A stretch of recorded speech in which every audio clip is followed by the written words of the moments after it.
छत्रपती संभाजीनगर ग्रामीण पोलीस भरती 2024 मध्ये विचारलेला प्रश्न बघा. एका त्रिकोणाचे क्षेत्रफळ 70 स्क्वेअर सेंटीमीटर असेल आणि त्याची उंची 7 सेंटीमीटर असेल तर त्यांचा पाया किती असेल? आता काय दिलेलं आहे तुम्हाला? त्रिकोणाचे क्षेत्रफळ दिलेलं आहे. त्रिकोणाचे क्षेत्रफळ दिलेलं आहे. तर त्रिकोणाचे क्षेत्रफळ काय असते? 1/2 गुणिला पाया गुणिला उंची. आता इथे तुम्हाला क्षेत्रफळ त्रिकोणाचे काय दिलेले आहे? 70 स्क्वेअर मीटर. 70 स्क्वेअर मीटर म्हणजे काय? 70 वर्ग मीटर लिहितात याला, किंवा 70 मीटर वर्ग, सॉरी सेंटीमीटर आहे, सेंटीमीटर वर्ग, 70 वर्ग सेंटीमीटर किंवा सेंटीमीटरचा वर्ग, अशा प्रकारे लिहितात.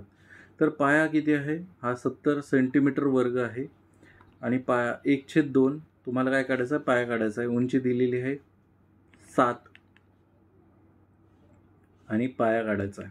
पाया बरोबर किती? तर हा 70 आहे ह्या साईडला, हा 2 इथे भागाकारात आहे, तिकडे पाठवला हा गुणाकारात जाईल, हा 7 इथे गुणाकारात आहे पायाच्या, इकडे पाठवला हा भागाकारात जाईल. म्हणजे पाया बरोबर काय येणार आहे?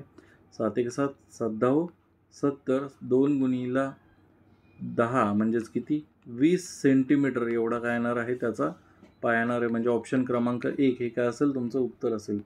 जर तुमचे गणिताचे काही डाऊट्स आहे, प्रश्न आहे, माझ्यापर्यंत पोहोचायचे असतील तर आपला हा टेलिग्राम ग्रुपचा QR कोड आहे बघा. तर टेलिग्रामवरती डायरेक्ट तुम्ही मला डाऊट्स पाठवू शकता. आपण 59 रुपयामध्ये मेंबरशिप ऑफर करत आहोत. त्यामध्ये कोणते व्हिडिओज आहेत ते बघायचे असतील तर हा QR कोड स्कॅन करा. आपलं एक व्हॉट्सअप चॅनलसुद्धा आहे.